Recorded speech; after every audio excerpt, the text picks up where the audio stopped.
Bien, ahora les voy a mostrar un ejemplo de lo que es la diagonalización de una matriz que tiene un valor propio repetido. Hay que tener presente que el hecho de que se repita un lambda, un valor propio, no quiere decir que la matriz no vaya a ser diagonalizable. Vimos un teorema que dice que cuando todos son distintos y números reales, pues sí, sí va a ser diagonalizable. Esa es la pregunta en que uno se queda, bueno, ¿qué pasa si se repiten? ¿Será o no será? Ya en un video previo vimos un caso de una matriz en donde se le repetía el valor propio, el único valor propio que tenía de hecho, y no era. Pero no hay que caer ahí en el error de creer que porque hayan lambda repetido la matriz no se puede diagonalizar. En este caso ustedes se van a dar cuenta que sí se va a poder. En este caso la matriz que acá tenemos, lo que hacemos de igual manera como hemos visto en todos los videos anteriores de diagonalización, es simplemente restar el lambda para poder encontrar esos valores propios a la diagonal y calcular el determinante. En este caso yo procedí con el cálculo del determinante, notando que lo puedo hacer por la tercera columna, que por la tercera columna sería entonces el 1 menos lambda de esa columna, tacho fila y columna, donde se ve que me va a quedar este determinantito 4 por 4, que es este que está por acá. Ya el 1 menos lambda lo dejamos así quedito, no le hacemos nada más, y acá calculamos este con la regla 2 por 2, que me quedaría 2 menos lambda por 2 menos lambda, que es 2 menos lambda al cuadrado, menos 1 por 1, que sería 1. Entonces, en este caso ustedes ahí pueden hacer una diferencia de cuadrados para factorizar o pueden desarrollar la fórmula notable, restar el 1 y factorizar de manera manual, ya sea con inspección, fórmula general o una calculadora, si es el caso, y van a obtener lo siguiente: al igualar a 0 al determinante, que es lo que tenemos que hacer para sacar los lambda, tenemos que igualar cada factor. Entonces, del 1 menos lambda, pues por supuesto me va a salir que lambda vale 1. Y de la cuadrática que aquí surge, o de la diferencia de cuadrados que ustedes pueden obtener a partir de esto, van a obtener 2, que son el 3, y noten que se nos va a repetir el 1. Entonces, aquí como les digo hecho la pregunta, ¿será o no será diagonalizable la matriz? Mi consejo es el siguiente: si quieren salir de dudas, trabajen de una vez con el lambda repetido. Entonces, en este caso, si hacemos, no voy a borrar esto, vamos a dejar esto quedito para poder entonces tener la matriz ahí a la mano. Vamos a trabajar primero con lambda igual 1. ¿Por qué les pido trabajar con lambda igual 1, que es el repetido? Lo que tenemos que tener presente es que este lambda, que tiene multiplicidad algebraica 2, es decir, que salió 2 veces, está repetido, debería tirarnos 2 vectores, para que entonces con el otro vector que nos va a tirar el lambda igual 3, se formen los 3 que ocupamos para diagonalizar esta matriz 3 por 3. Entonces, si lambda vale 3, ¿qué vamos a obtener? Bueno, nos va a quedar la matriz A menos 3 y por el vector propio igual a vector nulo. Y entonces significa que al restarle 3 a la diagonal va a quedar menos 1. Aquí 1 será igual. 1, menos 1, 0. Y aquí va a quedar 1, 1. Y 1 menos 3 me va a quedar menos 2. Por el vector x, y, z igual a 0, 0, 0. Hacer Gauss-Jordan, sí, se puede hacer Gauss-Jordan. Por ejemplo, pueden hacer ustedes ahí fila 1 más fila 2 y luego intercambiar filas y luego tal vez fila 1 más fila 3. Pero realmente en este caso yo, como se los he comentado, tanto la gente que va conmigo a clases como lo que sería también aquí en algunos de los videos, a veces el Gauss-Jordan se puede ahorrar, porque no sé si ustedes lo notan, de la primera fila y la segunda fila ya tenemos un 0, lo cual significa que en ese caso la variable que le corresponde a esa columna no está. Entonces aquí podemos establecer una relación entre lo que serían las dos variables que quedan, que son x y y. Entonces ahí por ejemplo me va a quedar menos x más y igual 0, ¿verdad? Lo cual significa que la y y la x van a ser iguales y que luego me va a quedar x más y menos 2z igual 0. Entonces de aquí, como dijimos, vamos a concluir que y es igual a x, pasando la x a sumar, y como y es igual a x, aquí quedaría x más x, quedaría 2x menos 2z igual 0, lo cual va a significar también que despejando la z me va a quedar que z es igual a x, o x es igual a z. Entonces podemos ver que la y está igualada a la x y la x está igualada a la z. La x es la que está presente en ambos despejes, entonces esa es la que vamos a dejar como variable libre. Y entonces, ¿qué va a resultar de esto? Me ha percatado que estamos trabajando con el lambda no repetido y vimos que vamos a trabajar con el repetido, pero bueno, no importa. De todas formas, tenemos que calcular este vector propio, el del lambda igual 3, no importa, no pasa nada. Pero les recomiendo, para que no les pase lo mismo, siempre trabajen con el lambda repetido primero, porque con ese ustedes salen dudas de una vez si va a ser o no va a ser diagonalizable. No importa. Igual, repito, hay que sacar esto. Entonces, mi vector propio x, y, z, eso es como para ponerle un poquito más de suspenso, ¿verdad? No tiene gracia que salgamos de una vez de la duda. En un examen sí, por supuesto, para hablar tiempo, pero ahorita no importa. Entonces me va a quedar que como la y vale x, entonces la y se cambia por x, la x se cambia por z. No lo hagamos así, pongamos z igual x, ¿verdad? Recuerden que tienen que tratar de que todo quede aquí en términos de una única variable. En este caso ustedes vieron que ahí hay una variable común que es la x, entonces se puede hacer un despeje con una única variable que va a ser la repetida, la x, ¿verdad? Para que aquí no les queden dos letras. En el ejemplo que viene con lambda igual 1, en el otro sí van a quedar dos letritas, pero ahí sí va a ser necesario que queden.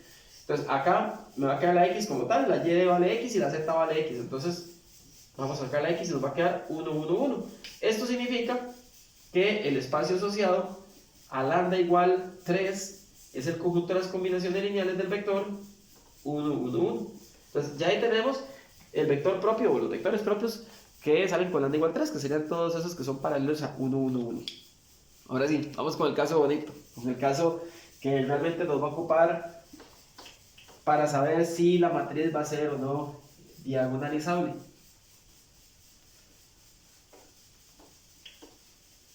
Vamos a apuntar por aquí en una esquinita nada más que el espacio asociado a lambda igual 3 nos dio conjunto de combinaciones lineales de 1, 1, 1. Vamos a verlo por aquí para que ustedes ahorita vean para qué lo voy a necesitar. Bueno, básicamente va a ser para la diagonalización, para poder escribir la matriz P y la matriz D. Ahora, si lambda vale 1, ahora sí, si lambda vale 1, entonces al restar 1 en la diagonal, es decir, al hacer A menos I por el vector propio, me queda 2 menos 1, 1, el 1 y el 0 iguales, 1, 2 menos 1, 1, 0, luego 1, 1, y ojo, 1 menos 1, 0. Vean aquí lo que nos está quedando. Nos están quedando las tres filas iguales. ¿Qué va a significar eso? Bueno, si ustedes le hacen ahí el Gauss-Jordan, si ustedes hacen menos fila 1 más fila 2 y menos fila 1 más fila 3, la segunda y tercera fila efectivamente por ser iguales y al estarle cambiando signo a la primera y sumándolas, pues nos van a quedar nulas. Entonces, esta matriz, vamos a ponerla por aquí, 1, 1, 0, 1, 1, 0, 1, 1, 0. Entonces, menos fila 1 más fila 2 y menos fila 1 más fila 3, para que entonces nos quede 1, 1, 0 y estas dos nulas. Recuerden que si hay dos filas nulas, la teoría decía al inicio del curso que el sistema de ecuaciones tiene infinitas soluciones, pero depende de dos parámetros. Entonces, en este caso, ¿cuáles van a ser los dos parámetros? Noten algo. Nos quedó columna nula. Ya sabemos que eso significa que la z va a estar libre. Y de la primera fila, ¿verdad?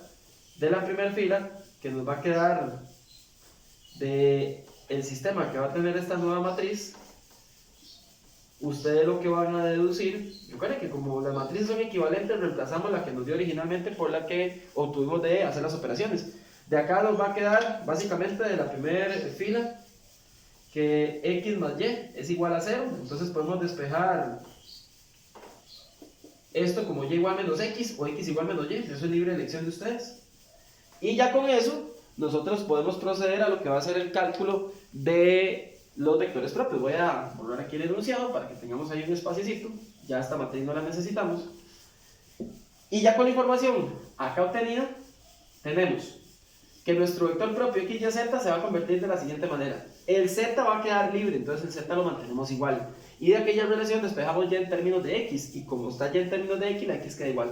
Aquí ya no hay forma, ¿verdad? Como aquí la solución va a depender de dos parámetros, ahí están los dos parámetros que van a ser x y z. ¿Y qué se hace? Reescribir esto como una combinación lineal de un vector que va a llevar x, que sería una x acá, menos una x aquí, y 0, porque aquí no hay z, más un vector con z, que sería 0, 0, porque aquí no hay z, aquí no hay z y aquí hay una z. Entonces ya con esto, ¿qué tenemos, muchachos? Que por primera vez estamos viendo un ejercicio en donde nos está quedando un espacio asociado que no va a ser generado por un único vector, sino que va a ser generado por dos vectores, por ese 1 menos 1, 0 y 0, 0, 1. Entonces ven que efectivamente esos dos vectores son linealmente independientes. ¿Y cómo se dan cuenta que son linealmente independientes? Son ortogonales. El producto de punto entre ellos nos va a quedar 0.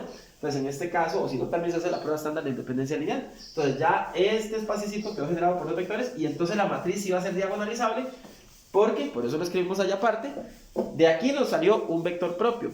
Y ese vector propio se va a juntar con estos dos, que son linealmente independientes. De hecho, esto es un conjunto ortogonal, por ende también es LI.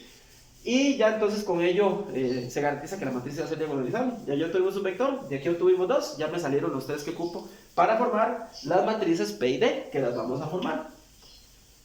Esto básicamente se justifica si ustedes lo hicieran en una evaluación con desarrollo o similar de la siguiente forma, ¿verdad? Aquí este está generado por un único vector que es diferente de 0, entonces aquí la dimensión de este espacio es 1, y aquí estos dos conjuntitos, esos dos vectorcitos más bien ya son una base del espacio asociado, entonces formaría esa base y por ende la dimensión de este espacio sería 2. Entonces, al tener dimensión 1 y 2, la suma de ellos da 3, que es el tamaño de la matriz. Y entonces, como A es 3 por 3, entonces es diagonalizable. Eso es lo que dice el teorema, que si usted tiene que la suma de las dimensiones le da igual al número de filas o de columnas de la matriz, entonces es diagonalizable. Y entonces, así, ¿quién sería la matriz P y D? Recuerden que aquí hay varias opciones, porque eso depende del gusto suyo, como los haya calculado y el orden como los ponga, ¿verdad? Yo voy a trabajar en el orden, como trabajé primero con lambda igual 3, mi primer columna va a ser 1, 1, 1, y por ende, mi primer columna de la D va a ser, como lo saqué con el 3, vamos a poner aquí 3, en todos los más vamos a poner 0 de una vez. Y ahora, la segunda columna, podemos poner que es 1 menos 1, 0, que esa la estamos sacando con lambda igual 1, y la tercera columna va a ser 0, 0, 1, que esa también la estamos sacando con lambda igual 1. Recuerden que esto, según la forma como usted vaya acomodando la P, también va acomodándose la D y viceversa. Entonces, esas son dos posibles respuestas para lo que sería la matriz P y la matriz D, con la que entonces se diagonaliza la matriz que tenemos originalmente. Ya terminamos, muchachos. Espero que con esto les quede claro cómo trabajar en el caso de que tengan un lambda repetido, de cómo saber a partir de si se repite o no un valor propio, si la matriz en cuestión es diagonalizable. Todos estos detallitos espero que les sean de mucha ayuda y nos vemos más adelante en otros videos ya con lo que sería diagonalización ortogonal, es decir, diagonalización pero con matrices ortogonales, que ya veremos cuáles van a ser esas matrices. Nos vemos.